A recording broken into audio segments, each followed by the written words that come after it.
Chers étudiants, nous allons voir aujourd'hui comment caractériser par simulation la courbe courant en fonction de la tension IV en polarisation directe d'une diode composant très utilisé en électronique.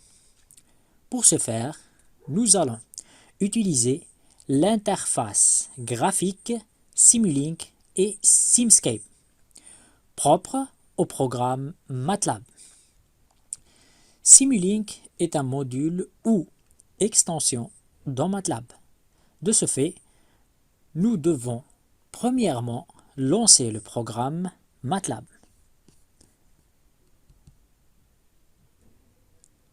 Voilà. Par la suite, nous avons deux possibilités qui s'offrent à nous pour démarrer le module Simulink. Tapez le texte Simulink sur la fenêtre de commande ou bien cliquez sur l'icône dans le menu principal.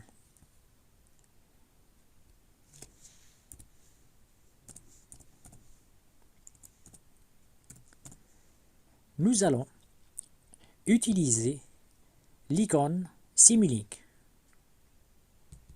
L'interface Simulink ouverte, nous choisirons de créer un nouveau modèle en cliquant sur l'icône Blank Model. Alors, une nouvelle page s'ouvre. Cette nouvelle interface va nous permettre de réaliser notre montage électrique que nous souhaitons simuler. Le montage expérimental pour réaliser ce travail pratique que nous avons abordé en deuxième année, licence physique, module TP, électronique générale, nécessite les éléments suivants. Un générateur ou source de tension, une résistance, une diode de type connu, exemple en silicium, d'un voltmètre et d'un ampèremètre. En variant la tension du générateur, nous mesurons le courant et la tension de la diode grâce à l'ampèremètre et au voltmètre respectivement. Par la suite, nous traçons la courbe IV de la diode. Maintenant que nous avons les informations de notre expérience, nous pouvons débuter la réalisation de notre simulation. Sur le menu principal de Simulink, nous allons cliquer sur l'icône Bibliothèque. Cette dernière contient les différents éléments appelés blocs qui nous permettront de réaliser notre modèle. Par la suite, nous cliquons sur Simscape, puis Fondation, Library et Electrical.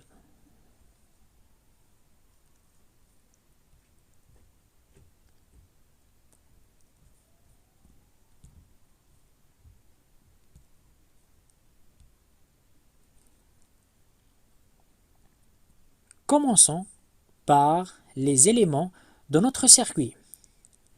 Nous cliquons sur Electrical Elements. Dans la fenêtre de droite, nous avons le choix parmi plusieurs éléments électriques. Nous sélectionnons tout d'abord la diode.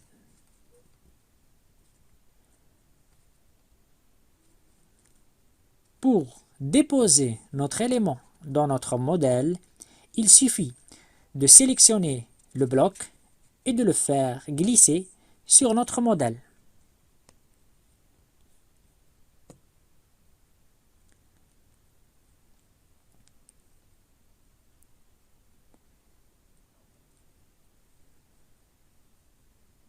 Notre deuxième élément est la résistance, résistor.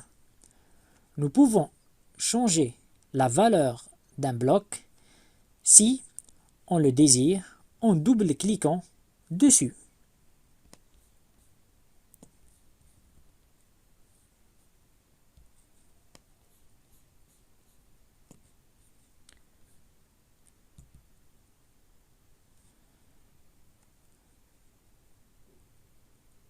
Nous prenons l'exemple de la résistance. Nous avons maintenant la possibilité de modifier la valeur. Exemple, augmentons la résistance à 100 ohms, puis cliquez sur OK.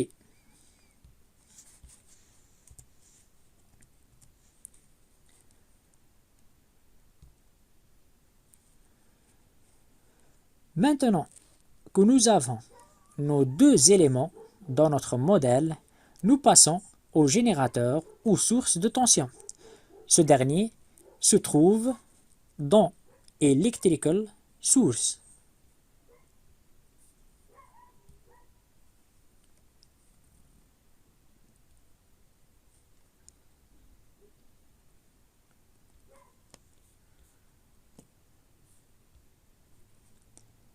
Nous allons rajouter notre voltmètre et ampèremètre qui se trouve dans Electrical Sensor de notre bibliothèque.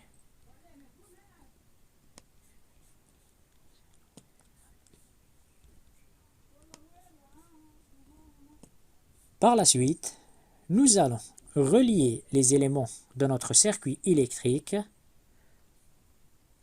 mais tout d'abord, nous allons essayer de les ordonner.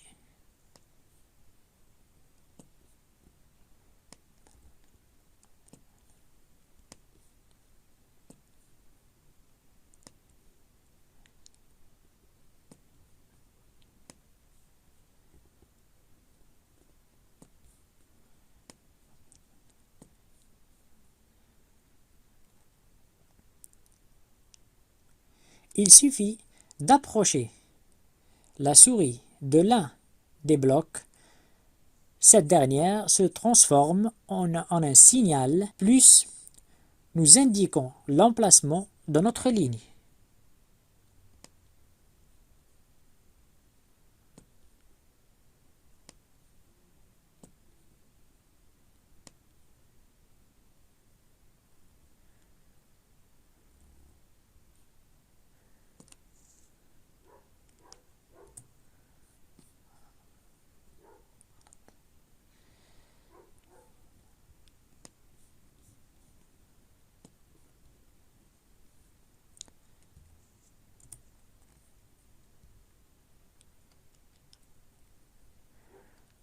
Nous pouvons orienter nos blocs dans la direction que nous souhaitons en appuyant sur CTRL R.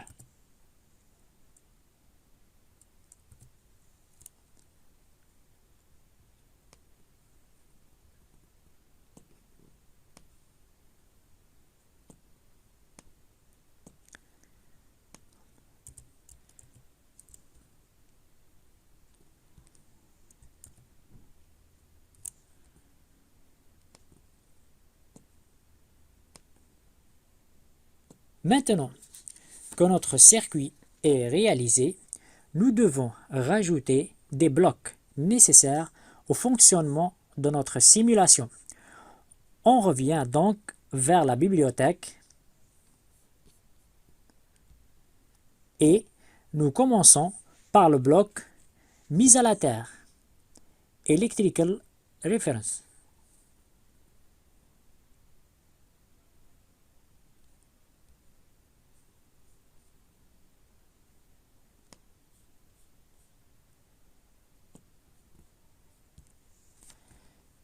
Puis, nous avons besoin d'un solver.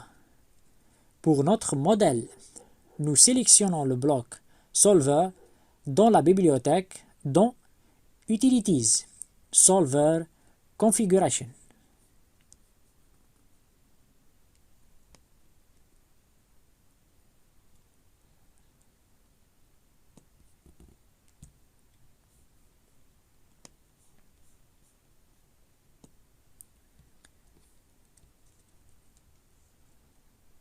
Vu que nous avons utilisé Simscape pour réaliser notre circuit, il faut rajouter des blocs appelés blocs de conversion entre Simscape et Simulink. Nous avons besoin d'un convertisseur du Simulink vers Simscape et de 2 convertisseurs Simscape vers Simulink.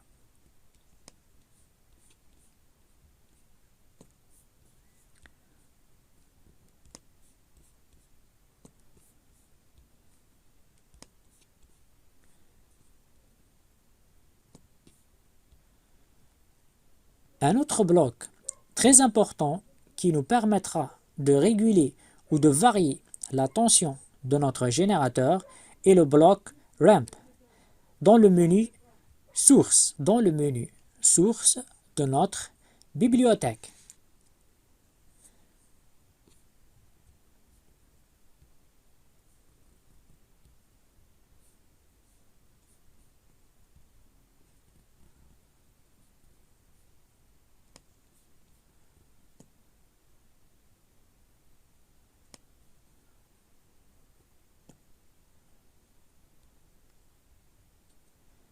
Et enfin, pour visualiser notre expérience, nous avons besoin d'un écran qui va générer la courbe du courant en fonction de la tension, mesurée par le voltmètre et ampèremètre de notre modèle.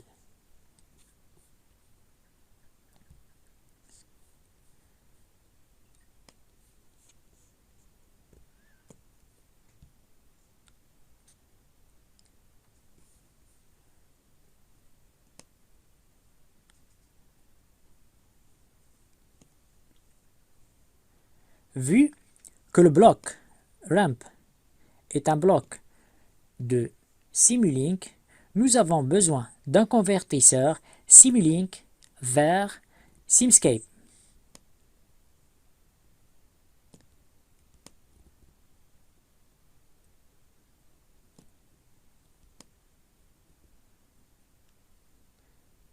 Ce dernier va nous permettre de modifier ou de varier la source de tension. Le bloc solver doit être relié à notre circuit, ainsi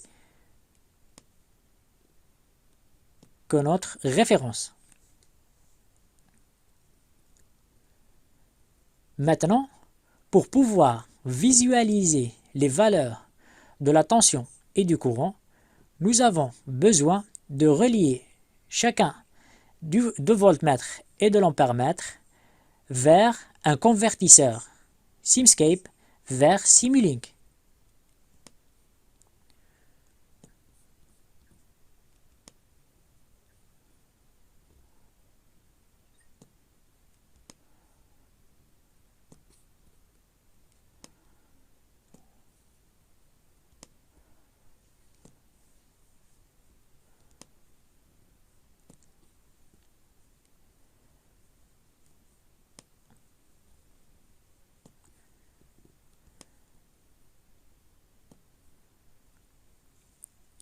Après avoir relié tous les blocs, nous pouvons lancer la simulation en cliquant sur l'icône Run.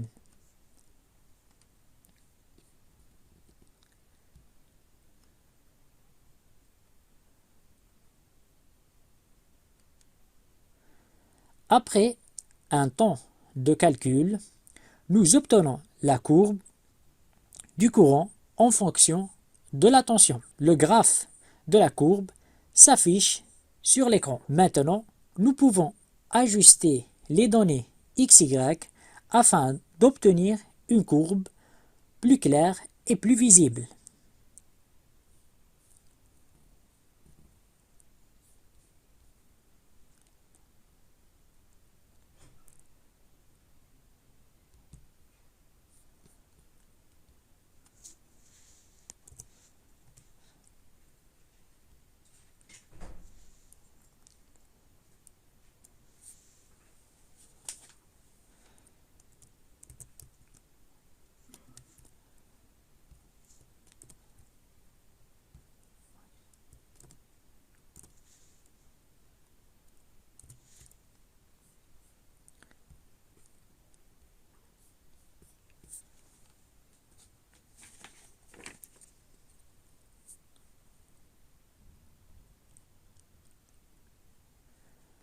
Voilà, et on relance le calcul et on obtient notre courbe IV.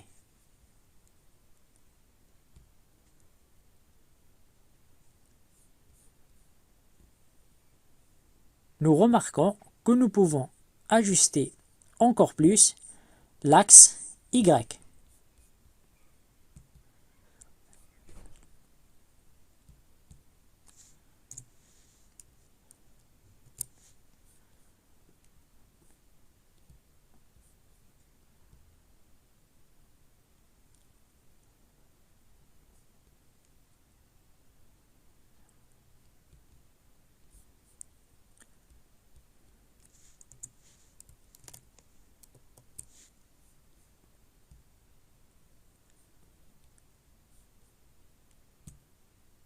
Voilà. Dès que nous sommes satisfaits du résultat final, nous pouvons voir clairement que c'est bien une courbe caractéristique à une diode en polarisation directe. Le courant est nul jusqu'à atteindre une tension supérieure à la tension seuil de notre diode, qui est notée Vc. Dans notre courbe, elle est égale à 0,6 volts. Si on revient au circuit et on double-clique sur la diode, nous remarquons que V direct doit être supérieur à 0,6 volts.